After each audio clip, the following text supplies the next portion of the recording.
Welcome to the AI Talks with the Voice Master. Mula sa puso ng bayan hanggang sa dulo ng keyboard ng masa. Ito ang unang radyo at podcast show para sa AI ng mga ordinaryong Pilipino. Ito ang kwento ng AI na abot kamay ni Juan at Juana. Mga tanong mo, sasagutin natin. Mga kwento mo, itatampok natin. Dito, ang AI hindi lang para sa techie, kundi para sa tagakanto, guro, estudyante, OFW at bawat Juan at Juana.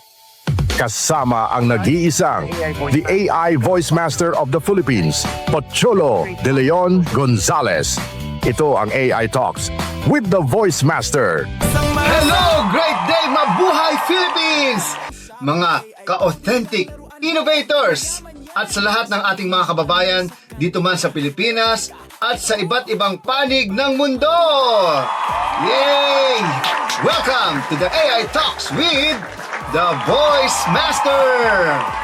Ako po ang inyong lingkod, ang nag-iisang Voice Master ng Pilipinas. Walang iba kundi si Pocholo De Leon Gonzalez, founder ng Creative Voices Productions, Certified Voice Artist Program, at ang inyong kaibigan pagdating sa Artificial Intelligence. At ito po ang ating Season 4, Episode 38 na. Grabe! 38. Ayan, 38. Wow. Mga ka-AI, alam nyo ngayong episode na ito, sisimplihan kasi mga past episodes natin na masyadong komplikado eh. Ngayong episode na ito, magkukwentuhan lang tayo ha. Back to basic po tayo. Hindi ito lecture, hindi ito technical seminar, hindi rin to para sa mga programmer at sa IT expert. Kasi gusto kong maintindihan ito ng mga mga ordinaryong Pilipino. Yung nakikinig habang nasa jeep, yung rider habang naghihintay ng booking, yung estudyante habang gumagawa ng assignment, no? At yung OFW habang nagre-relax sa dorm. Wow. Yung nanay na nanonood habang nagluluto, parang sa ano natin, sa music, yung natin, theme song. Sa tindahan ni Aling Nena, sa sakay ni Kuya Boy. Yan.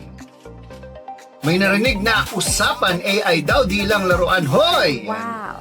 Alam nyo, dahil ang AI, hindi na siya future, no? Kasama na natin siya araw-araw. Pero ito ang problema.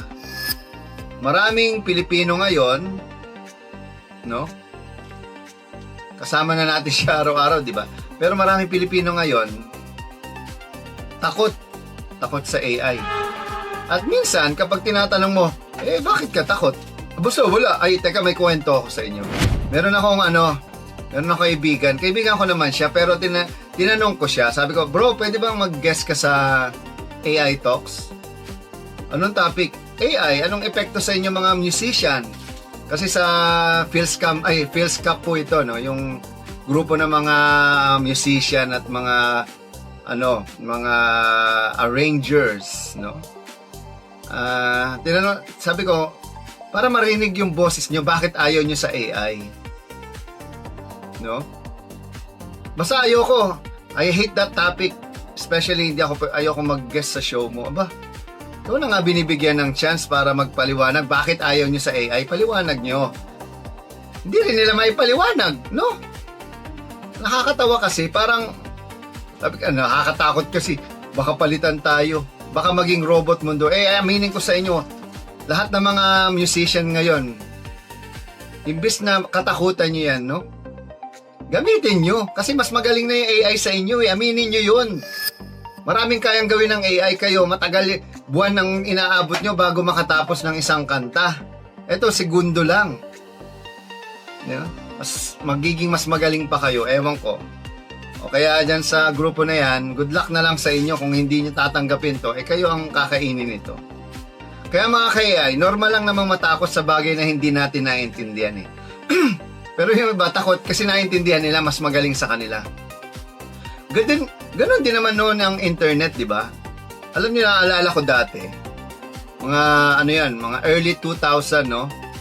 May mga broadcaster na nagsasabing hindi tatagal ang online. Walang manunood sa internet. radyo pa rin forever. Ngayon, lahat online na. Kasi yung kahit may radio show ka, wala naman nakikinig ng radyo sa radyo. No? Nakikinig sila sa online, sa Facebook, sa YouTube. Pati nga away online na. Ngayon, nakakatawa to sa Senado, no? Ang gulo-gulo nyo. Nakakahiya kayong mga... Ewan ko. Huwag natin pag-usapan yan. Pero nakakahiya sila. Yun lang sasabihin ko. Kaya si Jose Rizal nabuhay dahil sa inyo eh. Mamaya, share ko yung video niya, no? Alam nyo, pati away online, pati chismis online, pati negosyo online, pati paniligaw online na rin. Ganon din ang AI. Hindi na siya future, no?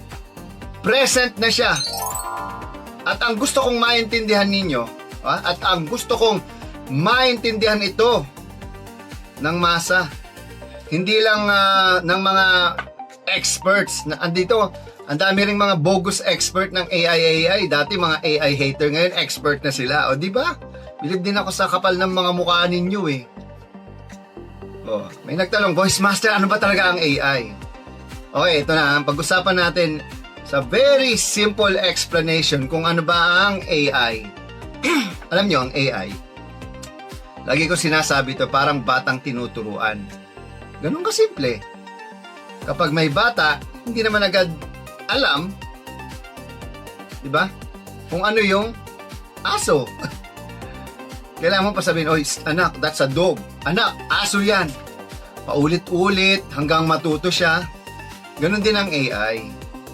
Pinapakitaan mo ng milyong-milyong example hanggang sa natututo siya ng patterns. Pero ito ha, importanteng maintindihan ito. Hindi ibig sabihin na naintindihan niya tulad ng tao, no? Hindi ibig sabihin na nakakaintindi siya tulad ng sa tao. At ito ang malaking maling akala ng marami.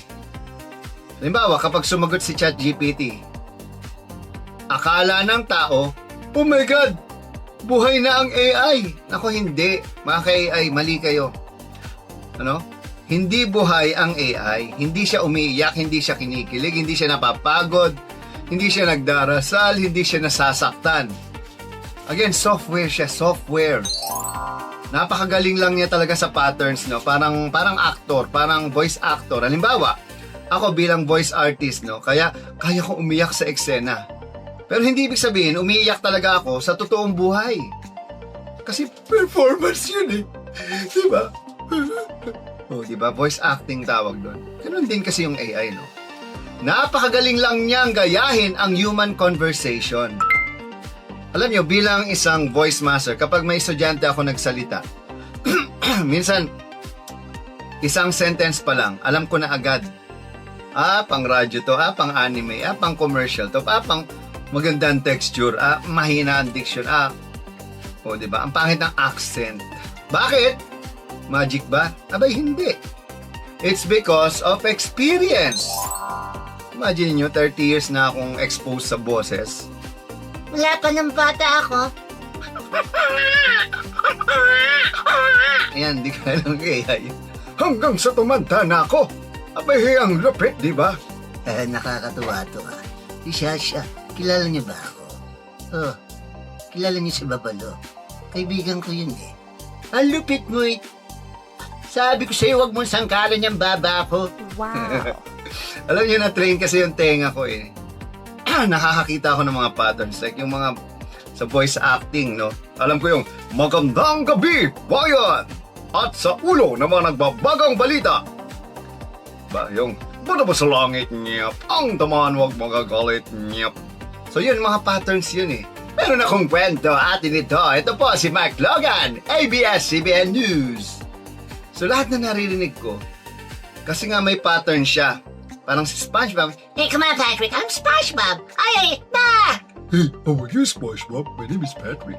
Hey, shut up, SpongeBob. I'm Squidward. Wow! Hey, my name is Mr. Krabs. Meow. Ayan. Kaya ng AI, gayahin yung patterns, pero yung acting, wala.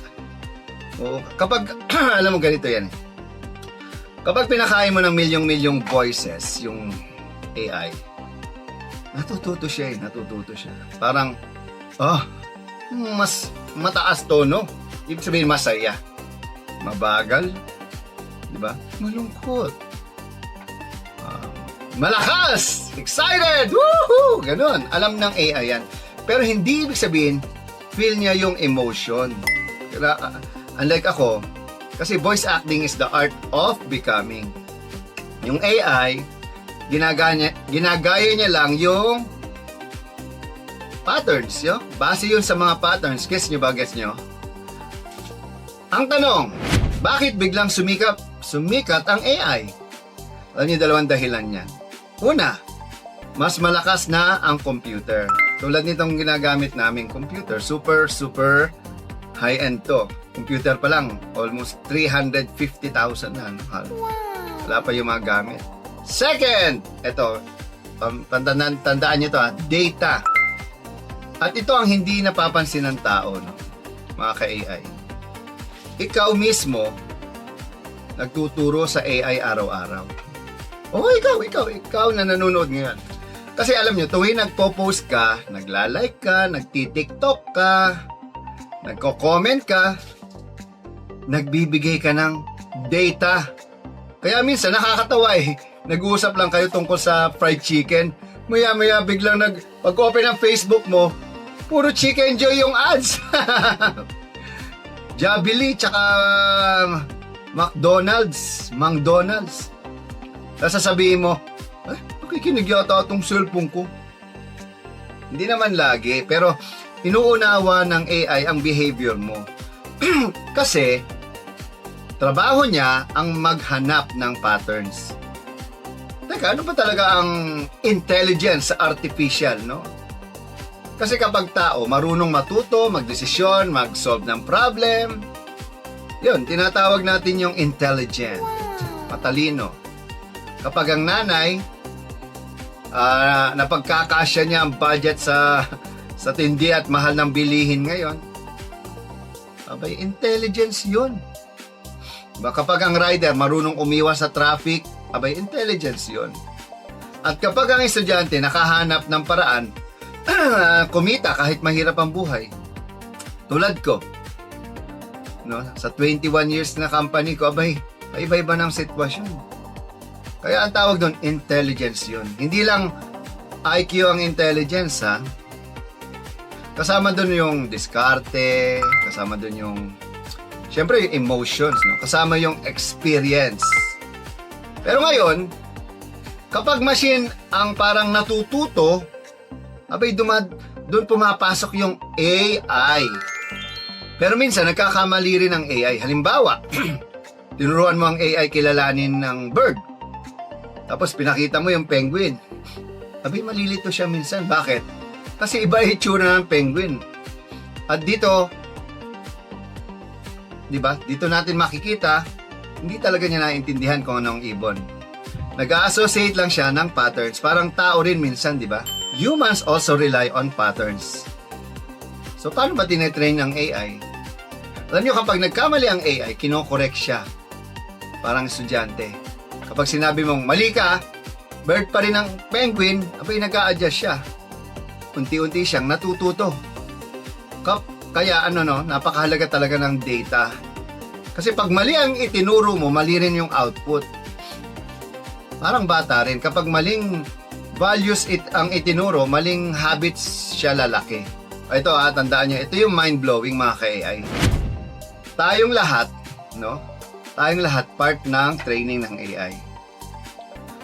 Kasi tuwing nagpo-post tayo, natututo ang AI, no? Kung paano magsalita ang tao. Kasi marunong na si ChatGPT ng slang, memes, taglish. Kahit nga gay lingo eh. Kasi tayo yung nagturo. Without realizing it, di ba? Galing sa atin yung info. Pero may problema pa rin eh. Ito ang tinatawag na black box problem. Ano yung black box problem? Black box problem, bago yun ah. Minsan, kahit gumawa ng AI ng engineers, hindi rin nila fully maintindihan paano siya nagdedesisyon eh. Pero minsan tao rin, no? Parang tao rin yan eh. Minsan, tama gut feel mo o yung gut feeling mo, pero hindi mo ma-explain kung bakit Ganon din ang AI minsan. Napaka-complex na ng calculations niya internally. At tandaan nyo ito ha, AI reflects humanity. Kung toxic ang tao, pwedeng toxic din ang output ng AI. May nagtanong, Voice Master, may konsensya ba ang AI? Tao nga, walang konsensya. Marami diyan, yung nasa Senado ngayon at nasa Kongreso. Walang konsensya, mga magnanakaw. Pero, ang AI, wala. At ito ang pinaka-importanting maintindihan nyo. Walang konsensya ang AI. Hindi siya guilty, hindi siya nahihiya, hindi siya nagsisisi. Ay buti pa ang AI kaysa dito sa mga politiko natin. No? Parang kutsilyo yan. Pwedeng gamitin sa pagluluto, pwede rin gamitin sa pananakit. No? Hindi, alam nyo, hindi kutsilyo yung masama. Parang baril, no? Nasa gumagamit yan. Ganon din yung AI. Kung masama ka, gagamitin mo sa kasamaan. Kung mabuti ka, gagamitin mo siya sa kabutihan. Eh ano naman yung tinatawag na generative AI? Ito yung AI na gumagawa ng content. Yan, halimbawa, yung text, no, mga vlog nyo, music, images, videos. Diba? Halimbawa mo, ito sabihin mo, gumawa ka ng modernong larawan ni Rizal bilang podcaster. Yung ginagawa ko yun. Abay, kayang gawin. Bakit? Kasi nakakita na siya ng millions of images at styles. Parang artist na maraming inspiration. Eh, paano naman ang deepfake? Abay, ito'y delikado kapag maling taong gumamit. Kasi ngayon, pwede nang gayahin ang muka, boses, video, at minsan, sobrang realistic na kaysa sa totoong tao. Kaya nga sinasabi ko, sa future, truth itself will become expensive. O, di ba? Ang katotohanan magiging sobrang mahal. Kasi hindi mo na agad alam kung ano ang totoo o yung fake. Kaya bilang isang AI voice master, ito ang dahilan bakit mahalaga ang ethics. Kasi, di ba, kaya nating gumawa ng AI voices. Lalo na ako, ang boses ko nagkalat. Pansinin nyo, may problema ka ba? Ako ang kasagutan. So, yung boses ko ang nagkalat. Pero alam nyo, kailangan may respeto, may consent at responsibility. Abay, hindi porket kaya mo, gagawin mo na agad. May nagtanong, mawawala ba talaga ang trabaho dahil sa AI? Ito yung tanong ng lahat eh. Alam niyo mga ka-AI, pakinggan niyo mabuti ha. Hindi AI ang papatay sa trabaho mo. Ang papalit sa'yo, yung taong marunong gumamit ng AI better than you. Abay, paulit-ulit na natin naririnig yan. Masakit man pakinggan, pero yun ang totoo. Nung dumating ang calculator, hindi naman nawala yung math teachers, ha? Ginagamit pa nga nila para mas mapadali kaysa mag-compute sa, sa blackboard. Nung dumating yung cellphone camera, abay, hindi naman nawala yung mga photographers. Dumami pa nga yung camera. Nag-adjust lang sila, ganun din ngayon. Alam niyo yung personal kong realization, nung unang lumabas ang AI voice, abay, pwede ako matakot eh. Voice artist ako eh. 30 years ako sa industriya, pero naisip ko, hindi ko mapipigilan ng future at alam kong ito yung future eh. Kaya inaral ko, niyakap ko at ngayon, syempre, mas marami akong natutulungan dahil sa AI. Mas marami akong natuturuan. Mas maraming Filipino voices ang narinig globally. At proud ako doon. Pero ito yung warning ko, huwag tayong maging tamad dahil sa AI. Kasi may mga tao ngayon, abay, ayaw na mag-isip. Wala nang critical thinking, lahat inaasa na sa ChatGPT. Homework AI, essay AI, speech AI, love letter AI pa rin. Abay mga ka-AI, AI should help your intelligence. No? Not, delete your intelligence. Hindi siya dapat pumalit sa utak mo. Okay? Ang totoong laban ngayon, hindi tao versus AI. Ang totoong laban, education versus ignorance. Kapag naiintindihan mo ang AI, magagamit mo ito sa negosyo, trabaho, communication, creativity, number 1 yan, at pagbabago ng buhay mo. Pero kapag puro takot lang, abay mahuhuli ka. At ayoko mangyari yan sa mga Filipino kasi kaya ginagawa natin itong show na to para gawing simple, relatable at maintindihan ng masa ang AI, hindi lang ng expert at mga AI fake gurus. At ito yung last message ko bago tayo mag AI 101 at balitang AI. Mga ka-AI, tandaan nyo ito ha. Ang AI parang microphone. Kapag nasa mabuting tao ito, nakaka-inspire to. Tulad ko. I'm so inspiring. Yung iba expiring. Pero kapag nasa maling tao to, apay, nakakapanloko to. Ginagamit to sa mga scam. Hindi teknolohiya ang problema, nasa tao pa rin. At habang lumalakas ang artificial intelligence, dapat mas lumalakas din ang ating human intelligence, emotional intelligence, at spiritual intelligence. Dahil kahit gaano katalino ang makina, wala pa rin kayang pumalit sa pusong marunong magmahal, umunawa at mangarap. Alright, so ako po ang inyong lingkod, Pocholo de Leon Gonzalez, at ito po ang AI Talks with the Voice Master. Magbabalik po tayo mamaya after na segments natin. Alright, great day everyone. See you later. Bang! At ito ang AI 101, ang inyong unang hakbang sa mas malalim na kaalaman sa mundo ng Artificial Intelligence. Great day, mga ka-AI. May tanong ako sa inyo. Paano kung ang AI ay mas mabilis pa kaysa sa real-time, hindi lang mabilis, kundi kaya nitong gumawa ng audio, text, at images sa loob lamang ng ilang segundo?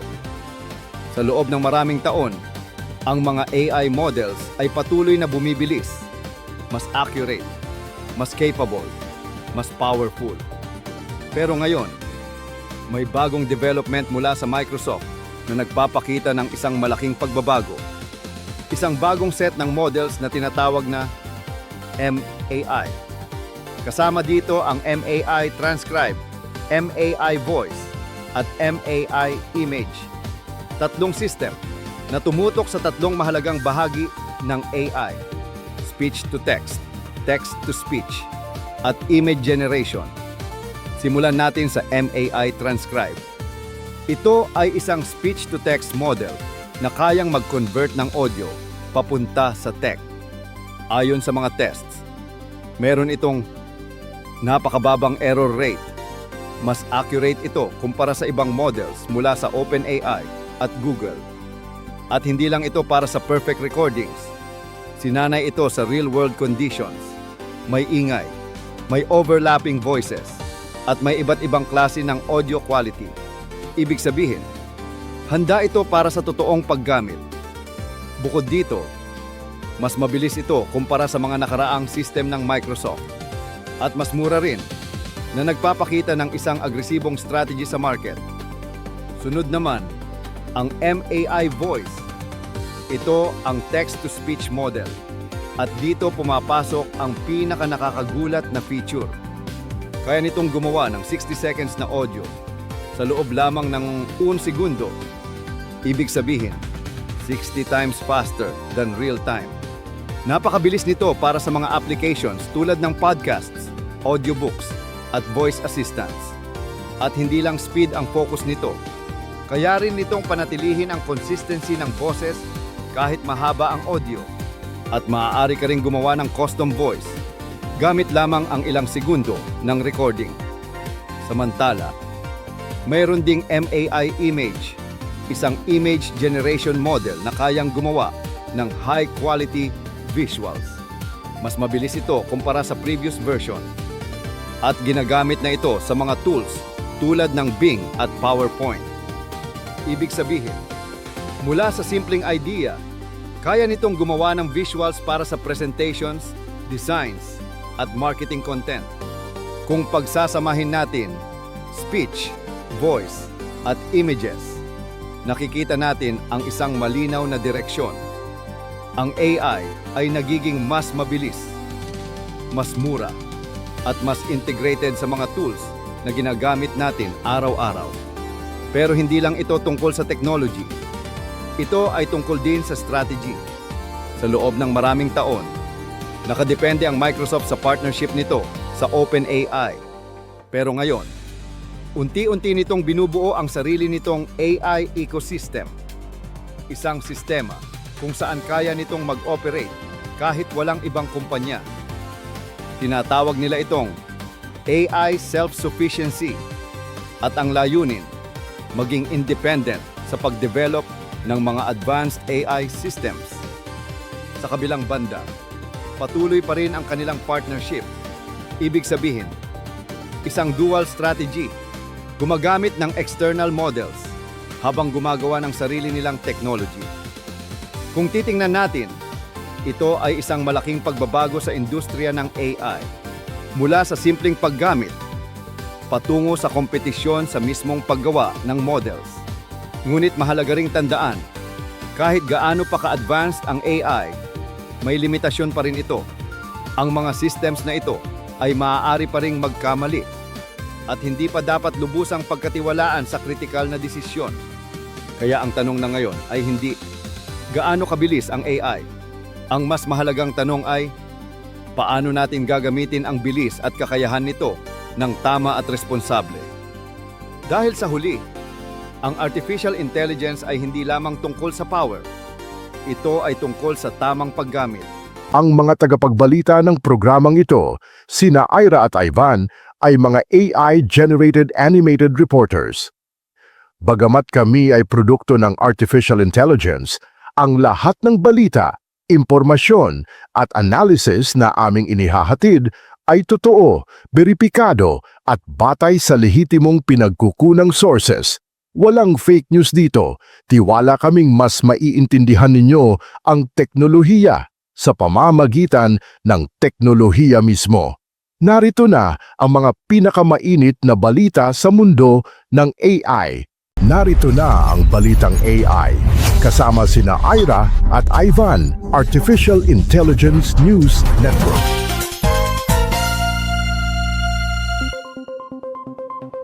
Balitang AI. Breaking news. Great day mga ka-AI! Ako si Ivan, ang inyong Artificial Intelligence Voice for Analytics and News. Isang malaking usapin sa mundo ng Artificial Intelligence ang inilatag ng OpenAI matapos nilang maglabas ng isang policy blueprint na naglalayong ihanda ang lipunan sa pagdating ng tinatawag na Super Intelligence o AGI. Ayon sa kanilang proposal, kinakailangan na ng isang bagong social contract upang masigurong ang benepisyo ng AI ay hindi lamang mapunta sa iilang kumpanya, kundi maipamahagi sa mas malawak na populasyon. Isa sa mga pangunahing ideya ay ang paglikha ng isang public wealth fund na susuportahan ng mga AI companies upang matiyak ang mas pantay na economic distribution sa hinaharap. Kasabay nito, iminungkahi rin ang pagbabago sa taxation systems at ang pagbuo ng mga automated support mechanisms upang agad matulungan ang mga manggagawang maaaring maapektuhan ng AI-driven automation. Sa gitna ng mabilis na pag-usbong ng AI, paano nga ba maaapektuhan na nito ang ekonomiya, trabaho, at lipunan sa kabuuan? Great day mga kai! Ako naman si Ira, ang inyong Artificial Intelligence Reporter Analyst. Habang inilalatag ang mga plano para sa hinaharap, patuloy ring lumalawak ang impluwensya ng AI sa industriya at global technology landscape. Malaki ang papel ng infrastructure investments at compute power sa pagpapabilis ng development ng mga AI systems, kung saan ilang malalaking kumpanya ang naglalaan ng bilyon-bilyong dolyar upang mapalakas ang kanilang capabilities. Bukod dito, layunin din ng OpenAI na pagsamahin ang kanilang iba't ibang tools sa isang unified platform na kayang umunawa sa intensyon ng user at magsagawa ng iba't ibang tasks sa iisang environment.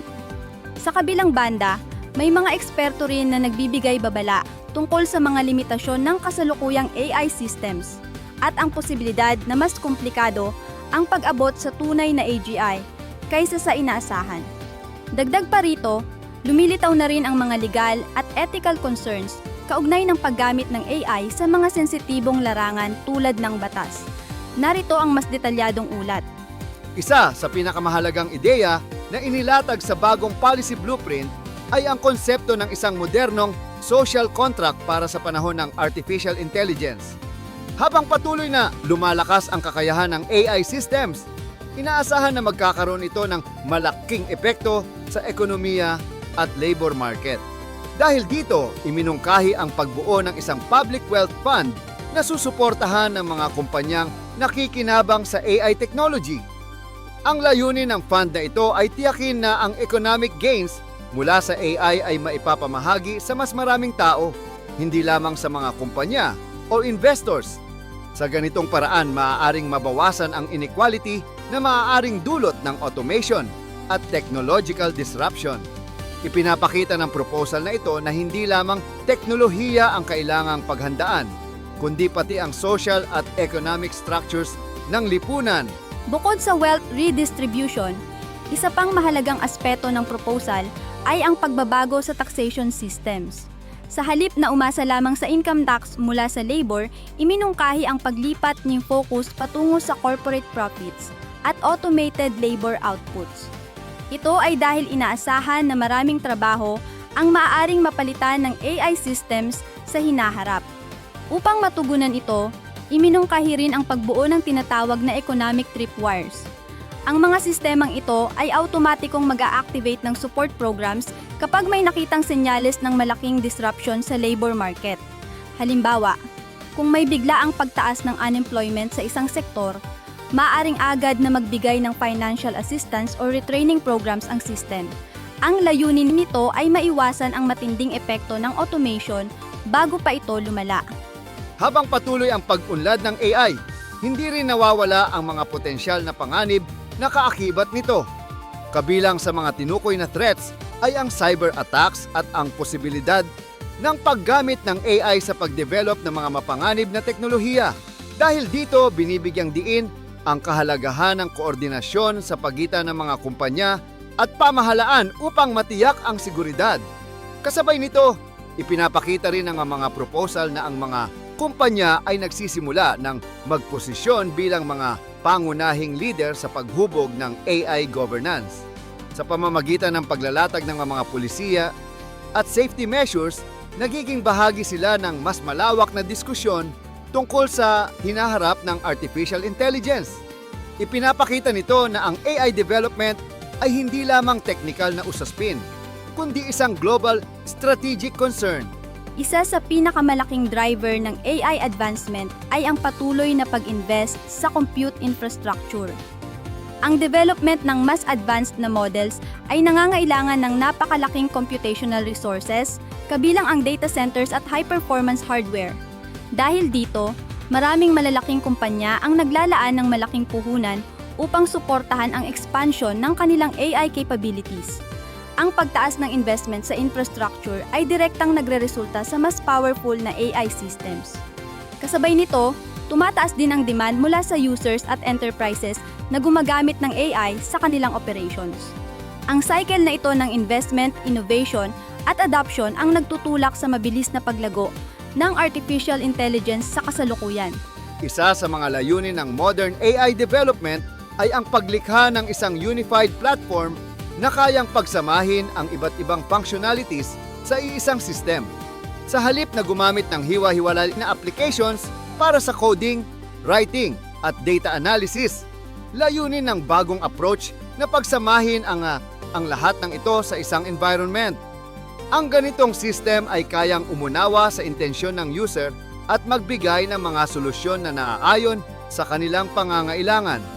Halimbawa, maaaring magsimula ang user sa isang simpleng request at ang AI na ang bahalang mag-coordinate ng iba't ibang tools upang makumpleto ang task. Ipinapakita ng development na ito ang paglipat mula sa isolated tools patungo sa integrated AI ecosystems na mas intuitive gamitin. Sa kabila ng optimism tungkol sa AGI, may mga eksperto na nagbibigay ng kritikal na pananaw sa kasalukuyang estado ng artificial intelligence. Ayon sa ilang analysis, ang mga existing AI models ay maaaring hindi pa tunay na intelligent, kundi mahusay lamang sa pag-imitate ng patterns mula sa data. Ipinapakita rin na ang pagbuo ng isang general intelligence system ay mas komplikado kaysa sa simpleng pagpapalaki ng models. Sa halip, may mga nagsusulong ng modular approach kung saan ang iba't ibang specialized systems ang nagtutulungan upang makamit ang mas mataas na level ng intelligence. Ang diskusyon na ito ay nagpapakita na ang landas patungo sa AGI ay hindi pa ganap, na malinaw at patuloy na pinag-aaralan ng mga eksperto. Sa huling development, lumilitaw ang mga legal at ethical issues kaugnay ng paggamit ng artificial intelligence sa mga sensitibong larangan. May mga kaso kung saan ginamit ang AI upang tumulong sa paggawa ng legal documents nang walang sapat na oversight. Ang ganitong sitwasyon ay nagdulot ng mga problema, kabilang ang maling filings at procedural errors. Dahil dito, may mga bagong guidelines na nagbabawal sa paggamit ng AI bilang primary source ng legal advice. Ipinapakita ng mga pangyayaring ito na habang lumalawak ang kakayahan ng AI, kailangan ding magkaroon ng malinaw na boundaries sa paggamit nito. Ang balanse sa pagitan ng innovation at responsibility ay nananatiling isang mahalagang usapin sa patuloy na pag-unlad ng artificial intelligence. Ito ang Balitang AI. Ako si Ira. At ako si Ivan. Hanggang sa susunod na update, mga ka-AI!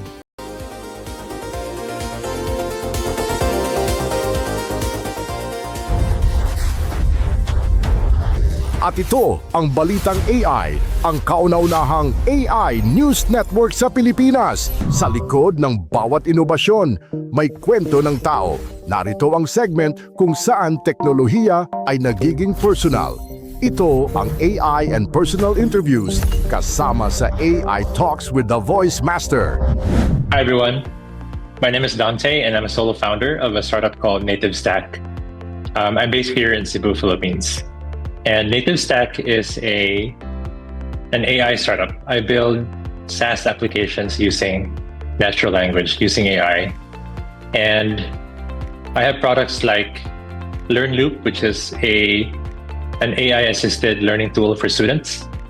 And I also have a vibe coding school called Vibe Academy. And basically the aim for Vibe Academy is to help non-technical entrepreneurs, founders, professionals, and students get upskilled in AI and learn how to build products and launch businesses using all kinds of AI tools like Cursor and others. Before Native Stack, so Native Stack is more than a year old. I started in November 2024. And before that, I worked for App Academy. And prior to App Academy, I worked for Bloom Tech. So those are two of the biggest coding bootcamps in the world. And I've been in the ed tech field for more than 7 years now. So my passion is really in education and AI and also healthcare because I have a background in nursing. So the products I will be building and I have built they have to do with education and AI and also healthcare. I started using AI back in November 2022 when ChatGPT 3.5 came out. And it was such an amazing experience because it was my first glimpse into AI and its capabilities. Its ability to write, construct amazingly well-written and intelligent articles and summaries and all kinds, and also like conversations. So it was an amazing experience, and I've been using AI ever since. ChatGPT, of course, Perplexity for research, Claude for quick interactive dashboards, Cursor for AI coding, and so many others. So AI plays an important part in my business. So I rely on AI to build products. And it also helps me do my work effectively and efficiently. So streamlining my workflows.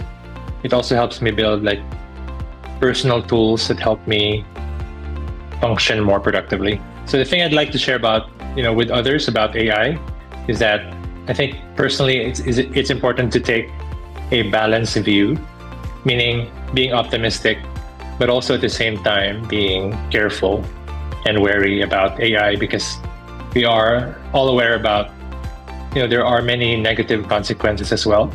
I mean, AI is such an amazing tool. It's very transformative and it enhances our lives. But at the same time, there are pitfalls and things to be careful for as well. Like, misinformation can spread much quicker with AI. Deepfake, AI slop, so lesser quality in writing, videos and audio. And all sorts of things. So there are negative products of AI, but they are far outweighed by the benefits of AI. So benefits can include, you can build startups much quicker now. You can build amazing software, amazing products using artificial intelligence. So it's always wise to approach AI with caution and optimism at the same time. How I think AI can transform us is, especially in terms of education, it can really enhance our learning much faster, as long as we don't overly rely on artificial intelligence for our thinking and learning and writing. Like, I wouldn't advise people to use ChatGPT to write entire articles and essays and content. I think we should use AI as a thought partner or as a collaboration tool to help us think better and write better. So a significant portion of our thinking, actually all of our thinking and writing, should still come from us. We should just use AI as something that can help us refine our thinking or clarify our thinking, and also help us polish our writing. Because writing is an important human activity, and it helps us think clearly if we are clear writers.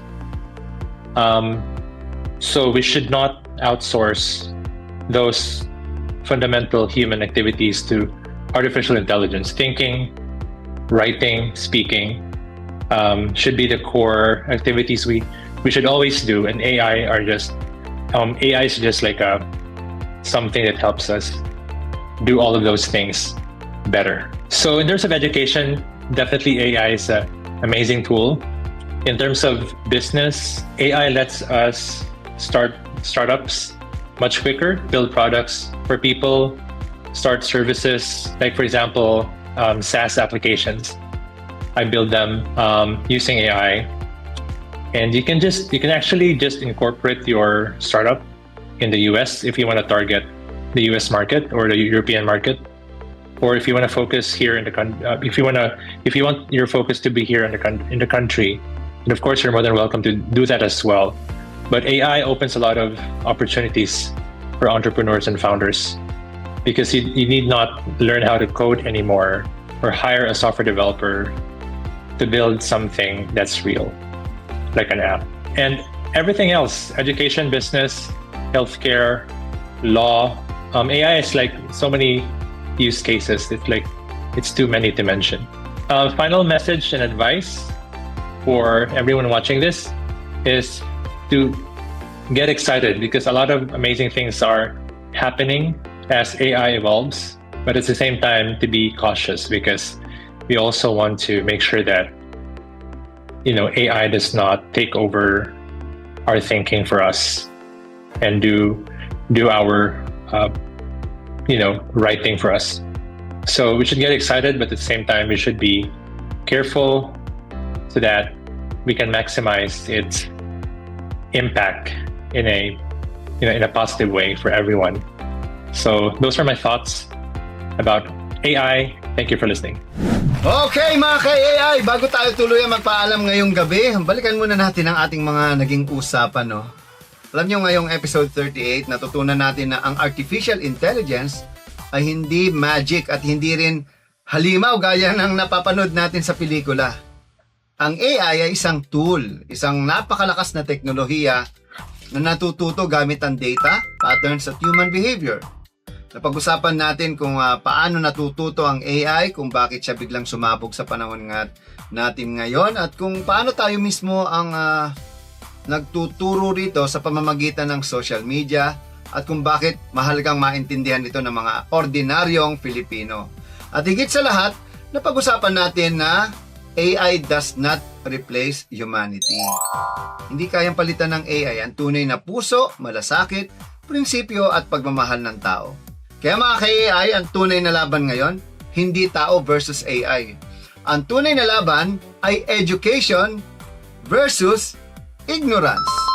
Kaya ang hamon ko sa bawat Filipino, huwag tayong matakot sa AI. At huwag kayong matakot sa AI.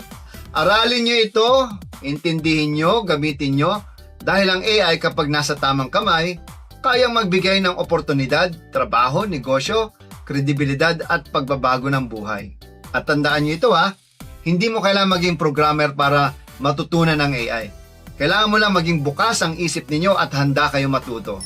Kaya naman mga ka-AI, kung nagustuhan ninyo ang episode natin ito, i-share nyo ito sa inyong pamilya, kaibigan, katrabaho, kapwa creators, teachers, students at lahat ng mga Pilipinong kailangang maintindihan ng AI. Dahil ang AI literacy ay para sa lahat. Dito lang sa The AI Talks with the Voice Master at huwag niyong kalimutang i-follow at i-support ang ating social media pages. Follow niyo po ako sa Facebook, The Voice Master. Subscribe kayo sa YouTube channel ko, The Voice Master. At syempre, pakinggan din tayo sa Spotify at iba pang mga podcast platform sa AI Talks with the Voice Master. At para sa iba pang mga AI news, updates, training, workshop, at AI literacy content, abay follow nyo rin ang AI Education PH, AI Negosyo, Balitang AI, AI Mastermind Network. At kung gusto niyo matutunan kung paano natin at paano gamitin ang AI sa inyong trabaho, negosyo, content creation, voice acting, communication, at buhay, abay abangan ninyo ating mga seminar at workshop at training sa ilalim syempre ng Creative Voices. At meron tayo ngayong May 30 ang ang HeyGen Philippines AI Avatar Workshop. At kasama na yung AI Voices, no? Abangan ninyo ang aming ipapalabas po at isi-share natin sa ating Facebook account ang mga details about it. So mga ka-AI, habang lumalakas ang artificial intelligence, sana mas lalo rin tayong maging makatao, mas maging mapagmahal, mas mapanuri, mas responsable, at mas handang gamitin ang teknolohiya para sa kabutihan ng kapwa Filipino. Ako po muli ang inyong lingkod, Pucholo de Leon Gonzales, ang inyong AI Voice Master, ang nag-iisang Voice Master ng Pilipinas. At ito ang The AI Talks with the Voice Master. Mula sa puso ng bayan hanggang sa dulo ng keyboard ng masa, nagpapaalala na ang teknolohiya ay mas makapangyarihan kapag may puso, may prinsipyo, at may layunin. Maraming salamat mga ka-AI. Hanggang sa susunod nating kwentuhan tungkol sa artificial intelligence, buhay, negosyo, creativity, at kinabukasan ng bawat Filipino. This is your Voice Master saying, don't be afraid of AI. Be afraid of a future where Filipinos refuse to learn. Hanggang sa muli, great day at mabuhay! Woo! Yeah! AI para sa masa! Bye guys! Bye mga ka-AI!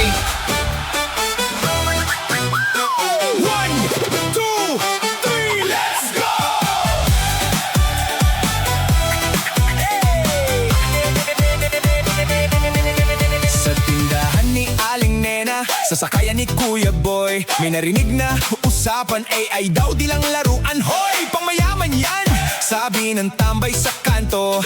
Pero teka, kahit ako, pwede palang matuto. Hindi kailangan ng diploma o Ingles-Inglesan. Basta may tanong, kasagot ay kaalaman. Sa radyo o online, may matututunan. AI para sa masa, para sa sambayanan.